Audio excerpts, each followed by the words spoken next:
മഹദിയായ ആയിഷ ബീവി റളിയല്ലാഹു അൻഹ ചോദിക്കുന്നുണ്ട്, യാ റസൂലല്ലാഹ്, അല്ലാഹുവിന്റെ റസൂലേ, മൻ അഅലമുൻ നാസി ഹഖ്ഖൻ അലൽ മർഅ, ഒരു പെണ്ണിനെ സംബന്ധിച്ചിടത്തോളം അവൾക്ക് ഏറ്റവും കൂടുതൽ ബാധ്യതകൾ ആരോടാണ്, കടപ്പാടുകൾ ആരോടാണെന്ന് ചോദിക്കുന്നുണ്ട്. മൻ അഅലമുൻ നാസി ഹഖ്ഖൻ അലൽ മർഅ, ഒരു പെണ്ണിനെ സംബന്ധിച്ചിടത്തോളം അവൾക്ക് ഏറ്റവും കൂടുതൽ കടപ്പാടുള്ളത് ആരോടാണ്, ബാധ്യതകളുള്ളത് ആരോടാണ് എന്ന് പ്രത്യേകമായി ചോദിക്കുന്നുണ്ട് മഹദിയായ ആയിഷ ബീവി റളിയല്ലാഹു അൻഹാ. അപ്പോൾ പെണ്ണ് ചോദിക്കേണ്ടത് പെണ്ണിന്റെ കടമയാണ്. ഒരു ഭാര്യ പഠിക്കേണ്ടത് ഭർത്താവിന്റെ കടമയല്ല. ഭർത്താവിന്റെ കടമ ഭർത്താവ് പഠിക്കണം, ഭാര്യയുടെ കടമ ഭാര്യ പഠിക്കണം. നമ്മൾ നേരെ ഓപ്പോസിറ്റാണ്. നമ്മൾ പഠിക്കുക ഭാര്യയുടെ കടമയാണ്. അപ്പൊ അതിൽ നമ്മൾ ശ്രദ്ധിക്കലേതാണ് ഭാര്യയുടെ കടമ. എന്നിട്ട് വീട്ടിൽ പോയിട്ട് ഭാര്യയോട് പറയും, നിനക്ക് അങ്ങനെയൊക്കെ കടമുണ്ട് കേട്ടോ, അത് നമ്മൾ പോയി പറയും ഭാര്യയോട്. പെണ്ണ് അതേപോലെ തിരിച്ച് ഭർത്താവിനോട് പറയും, നിങ്ങളെ കുറിച്ച് ഇങ്ങനെയൊക്കെ പറഞ്ഞിട്ടുണ്ട് കേട്ടോ, അത് നിങ്ങൾ പറയണ്ട. ആരും പെണ്ണിനോട് നിങ്ങളും പറയണ്ട, പുരുഷന്മാരോട് നിങ്ങളും പറയണ്ട. നിങ്ങൾ രണ്ടുപേരോടുള്ള ഞാൻ പറഞ്ഞോളാം. പക്ഷെ നിങ്ങളുടെ കടമകൾ പഠിക്കുക. ഭർത്താവ് ഭർത്താവിന്റെ കടമ പഠിക്കുക. എനിക്കിതൊക്കെ എൻ്റെ ഭാര്യയോട് ചെയ്തു വിട്ടേണ്ട കടമയാണ്. ഭാര്യ പഠിക്കേണ്ട ഇതൊക്കെ എൻ്റെ ഭർത്താവിനോട് ഞാൻ ചെയ്തു വിട്ടേണ്ട കടമയാണ്. അങ്ങനെ സ്വന്തത്തിന്റെ വിഷയങ്ങൾ നമ്മൾ പഠിക്കാൻ ശ്രമിക്കുക. ആയിഷ ബീവി ചോദിക്കുന്നതാണ് ഒരു ഭർത്താവിന് ഭാര്യയോടുള്ള കടമകളെ കുറിച്ചല്ല. നബിയെ, ഒരു ഭാര്യയുടെ കടമ എന്താണ്, ഒരു പെണ്ണിന്റെ ബാധ്യത എന്താണ്? അപ്പോഴാണ് അല്ലാഹുവിന്റെ ഹബീബ് പറയുന്നത്, ആരോടാണ് ഏറ്റവും ഒരു പെണ്ണ് കടപ്പെട്ടിരിക്കുന്നത്? നബി തങ്ങൾ പറഞ്ഞു, സൗജുഹാ, പെണ്ണിന്റെ ഭർത്താവിനോടാണ് പെണ്ണ് കടപ്പെട്ടിരിക്കുന്നത്. പെണ്ണിന്റെ ഭർത്താവിനോടാണ് പെണ്ണ് കടപ്പെട്ടിരിക്കുന്നത്. ഇവിടെ മനസ്സിലാക്കേണ്ട ഒരു വിഷയമുണ്ട്. ഒരു പെണ്ണ് വിവാഹം കഴിക്കുന്നത് വരെയാണ് പെണ്ണിന്റെ വീടുമായിട്ട് ബന്ധമുള്ളത്. പെണ്ണിന്റെ ഉപ്പ, പെണ്ണിന്റെ ഉമ്മ, അവരൊക്കെയാണ് 18 വയസ്സുവരെ വളർത്തിയത്. ശരി തന്നെ, 18 വയസ്സുവരെ ഉമ്മയാണ് ഗർഭം ചുമന്നത്, ഉമ്മയാണ് പ്രസവിച്ചത്, ഉമ്മയാണ് മുലപ്പാല് നൽകിയത്. 18 വർഷം വരെ സ്കൂളിൽ പഠിപ്പിച്ചതും വസ്ത്രം വാങ്ങിച്ചു കൊടുത്തതും ഭക്ഷണം കൊടുത്തതും എല്ലാം പിതാവാണ്. പക്ഷേ വിവാഹം കഴിക്കലോടുകൂടി പെണ്ണിന് പിന്നെ പഴയ വീടുമായി യാതൊരു കടപ്പാടില്ല. പിന്നെ അവളുടെ വീട് ഭർത്താവിന്റെ വീടാണ്. പിന്നെ അവളുടെ പിതാവ് ഭർത്താവിന്റെ പിതാവാണ്. പിന്നെ അവളുടെ മാതാവ് ഭർത്താവിന്റെ മാതാവാണ്. പിന്നെ അവളുടെ ജ്യേഷ്ഠാനുജന്മാർ, ജ്യേഷ്ഠത്തിമാർ, അനുജത്തിമാര് ഭർത്താവിന്റെ പെങ്ങന്മാരാണ്. രക്തത്തിലൊരു ബന്ധമുണ്ട്, അത് ശരി തന്നെ. പക്ഷേ ഒരു പെണ്ണിന് കടപ്പെട്ടിരിക്കുന്നത് അവളുടെ ഭർത്താവിനോടാണ് എന്നാണ് അല്ലാഹുവിന്റെ ഹബീബായ റസൂലുള്ളാഹി സല്ലല്ലാഹു അലൈഹി വസല്ലം മഹദിയായ ആയിഷ ബീവി റളിയല്ലാഹു അൻഹയോട് പറഞ്ഞു കൊടുക്കുന്നത്. പിന്നെ വീടിന്റെ വിഷയങ്ങൾ ഭർത്താവുമായിട്ട് അനാവശ്യമായ ചർച്ചകളിലോ അനാവശ്യമായ പ്രശ്നങ്ങളിലോ ഏർപ്പെടാൻ പാടില്ല. ഭർത്താവിനോട് സ്വന്തം വീട്ടുകാരുടെ കാര്യങ്ങൾ പറഞ്ഞ് ഭർത്താവിനോട് പിണങ്ങാൻ പാടില്ല. നിങ്ങളുടെ വീടിന്റെ കടമകളോ നിങ്ങളുടെ ഉമ്മ ബാപ്പയുടെ കടമകളോ നിങ്ങളുടെ ഭർത്താവിനോട് പറഞ്ഞ് അനാവശ്യമായ തർക്കങ്ങളിൽ ഏർപ്പെടാൻ പാടില്ല. വിവാഹം കഴിക്കലോടുകൂടി നിങ്ങളുടെ ആ വീടുമായിട്ടുള്ള ബന്ധം കഴിഞ്ഞിരിക്കുകയാണ്. ബന്ധം മീൻസ് കുടുംബ ബന്ധം കഴിഞ്ഞു എന്നല്ല ഞാൻ പറയുന്നത്. കടപ്പാട് കഴിഞ്ഞു, ബാധ്യതകൾ കഴിഞ്ഞു, കടമകൾ കഴിഞ്ഞു. പിന്നെ നിങ്ങൾ കടപ്പെട്ടിരിക്കുന്നത് നിങ്ങളുടെ ഭർത്താവിന്റെ വീടുമായിട്ടാണ്. പിന്നെ നിങ്ങളുടെ വീടോ, അത് നിങ്ങൾ പോവണം, ഉപ്പയെ കാണണം, ഉമ്മയെ കാണണം, കുടുംബങ്ങളെ കാണണം. അത് കുടുംബബന്ധം ചേർത്തതിന്റെ പ്രതിഫലമാണ്. നിങ്ങൾ നിങ്ങളുടെ ഭർത്താവിന്റെ പിതാവിനെ നിങ്ങളുടെ സ്വന്തം ഉപ്പയെ പോലെ, നിങ്ങളുടെ ഭർത്താവിന്റെ ഉമ്മയെ സ്വന്തം ഉമ്മയെ പോലെ, ഭർത്താവിന്റെ സഹോദരിമാരെ സ്വന്തം പെങ്ങളെ പോലെ കാണാൻ നിങ്ങൾക്ക് കഴിയണം. അല്ലാഹു റബ്ബ് സുബ്ഹാനഹു വ തആല തൗഫീഖ് നൽകി അനുഗ്രഹിക്കട്ടെ. അല്ലാഹു തആല നാളെ ചോദിക്കും ഈ വിഷയങ്ങളൊക്കെ.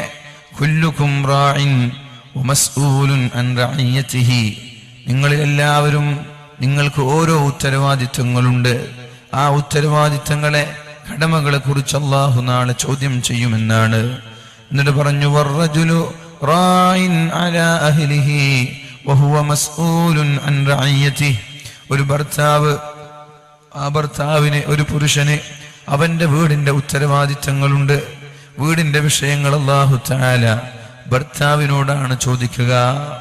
പിന്നെ പറഞ്ഞു, വൽ മർഅതു റാഇയത്തുൻ അലാ ബൈതി സൗജിഹാ, പെണ്ണ് ഭർത്താവിന്റെ അഭാവത്തിൽ വീടിന്റെ ഭരണാധികാരിയാണ്.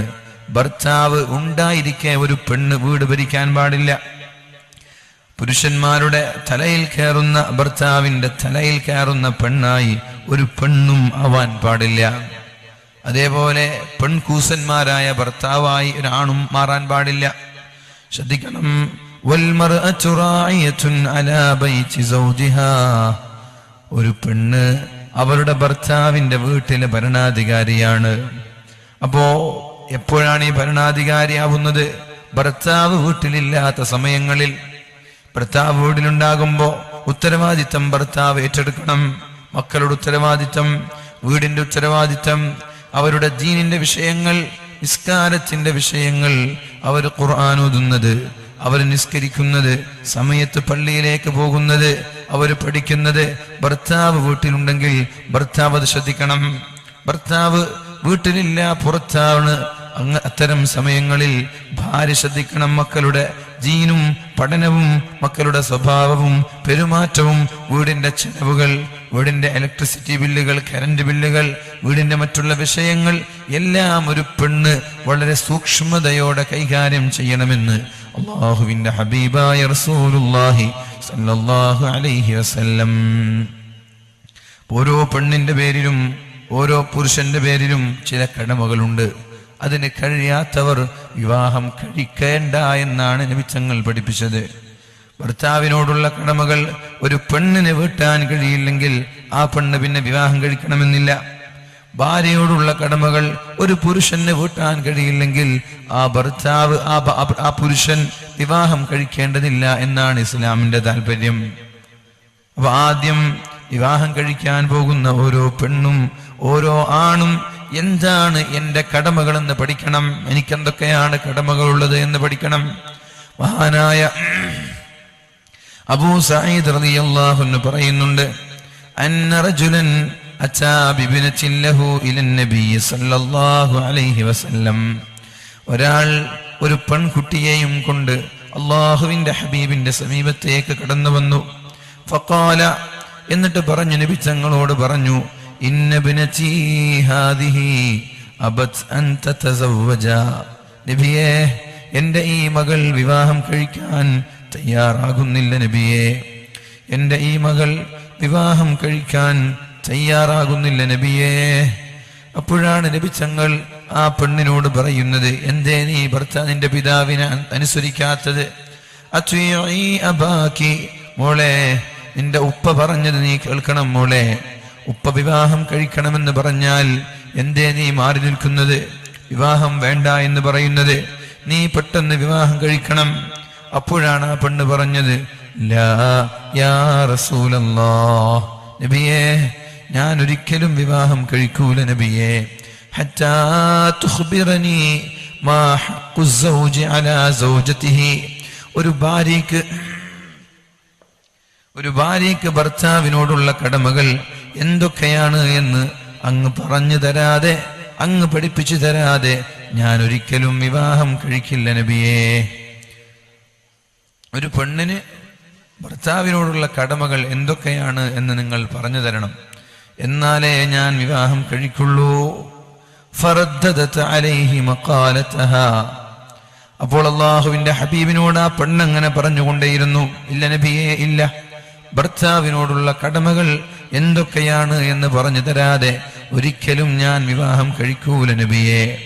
അപ്പോഴാണ് നബി തങ്ങൾ പറഞ്ഞു കൊടുത്തത്, ഹഖ്ഖു സൗജി അലാ സൗജതിഹി, ഒരു പെണ്ണിന് ഭർത്താവിനോടുള്ള കടമകൾ, അല്ലൗ കാന ബിഹി ഖുർഹത്തുൻ ഫലഹസത്ഹാ അവിബ്തദറ മൻ ഖിറാഹു സദീദൻ ഔ ദമൻ ثم لحسته ما أدت حقه. ഒരു പെണ്ണിന് ഭർത്താവിനോടുള്ള കടമകളിൽ അല്ലാഹുവിന്റെ ഹബീബ് അങ്ങേയറ്റം പോയിട്ടാണ് പറഞ്ഞത്. ഏതറ്റം വരെ പോകാൻ പറ്റുമോ അതിന്റെ എൻഡിലാണ് നബി തങ്ങൾ പറഞ്ഞത് സല്ലല്ലാഹു അലൈഹി വസല്ലം, അല്ലൗ കാന ബിഹി ഖുർഹത്തുൻ ഫലഹസത്ഹാ അവിബ്തദറ മൻ ഖിറാഹു സദീദാ ഔ ദമൻ ثم لحسته ما أدت حقه. ഭർത്താവിന്റെ ശരീരത്തിൽ ഒരു മുറിയുണ്ട് എന്ന് സങ്കല്പിക്കുക. ആ മുറിയിലൂടെ ചലങ്ങൾ, രക്തങ്ങൾ ഒഴുകുന്നുണ്ട്. അതേപോലെ ഭർത്താവിന്റെ മൂക്കിന്റെ ദ്വാരങ്ങളിലൂടെ ചലങ്ങളോ രക്തമോ ഒഴുകുന്നുണ്ട്. അപ്പൊ ഈ പെണ്ണ് ഭർത്താവിന് ഖിദ്മത്ത് ചെയ്ത് ഭർത്താവിന്റെ ശരീരത്തിൽ ആ മുറിയിൽ ഉണ്ടാകുന്ന വ്രണങ്ങളെ നക്കി വൃത്തിയാക്കിയാൽ, മൂക്കിലൂടെ ഒഴുകുന്ന ചീഞ്ചലങ്ങൾ അതിനെ നക്കിയിട്ട് നാവ് കൊണ്ട് വൃത്തിയാക്കി അതിനെ നക്കിയെടുത്താൽ വരെ ഒരു പെണ്ണിന് ഭർത്താവിനോടുള്ള കടമകൾ വീട്ടിയിട്ടില്ല, പൂർണ്ണമായി വീട്ടിയിട്ടില്ല എന്ന് ഷഫീഉനാ റസൂലുള്ളാഹി സ്വല്ലല്ലാഹു അലൈഹി വസല്ലം. അപ്പോൾ ഒരു പെണ്ണ് ഭർത്താവിന് വേണ്ടി ത്യാഗം ചെയ്യണമെന്നാണ് ഇതിന്റെ ആശയം. 2 സ്വർഗവാതിലുകൾ എന്നൊരു വിഷയത്തിൽ ബഹുമാനപ്പെട്ട സിംസാർ ഉസ്താദ് അവർകൾ ഇവിടെ പ്രഭാഷണം നടത്തിയിട്ടുണ്ട്. ഒരുപക്ഷെ അതിൽ ചർച്ച ചെയ്തിട്ടുണ്ടാവണം. ഒരു പുരുഷൻ ഏറ്റവും കൂടുതൽ കടപ്പെട്ടിരിക്കുന്നത് പിതാവിനോടും മാതാവിനോടുമാണ്. ഷാമിൽ നിന്ന് സ്വന്തം മാതാവിനെ തലയിൽ ചുമന്ന് ചുട്ടുപൊള്ളുന്ന മരുഭൂമിയിലൂടെ തലയിൽ ചുവന്നുകൊണ്ട് അങ്ങ് മക്കയിലേക്ക് കടന്നു വന്നിട്ട് കഅബ തവാഫ് ചെയ്തിട്ടൊരാൾ ചോദിച്ചു, മഹാനായ ഉമർ ഇബ്നുൽ ഖത്താബ് റളിയല്ലാഹു അൻഹുവിനോട് ഞാൻ എൻ്റെ ഉമ്മയോടുള്ള കടപ്പാട് വീട്ടിയിട്ടുണ്ടോ?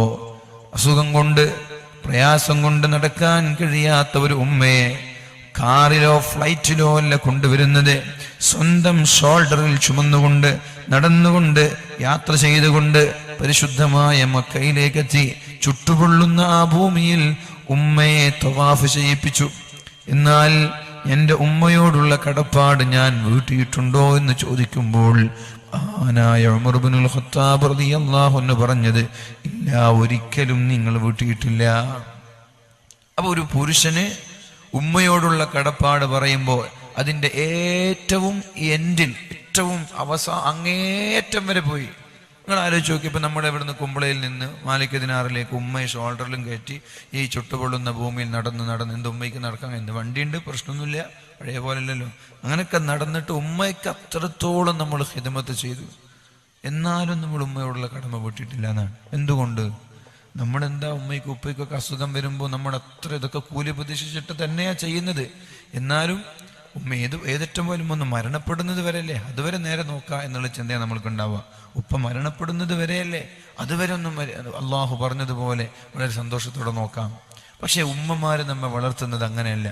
മരണപ്പെടുന്നത്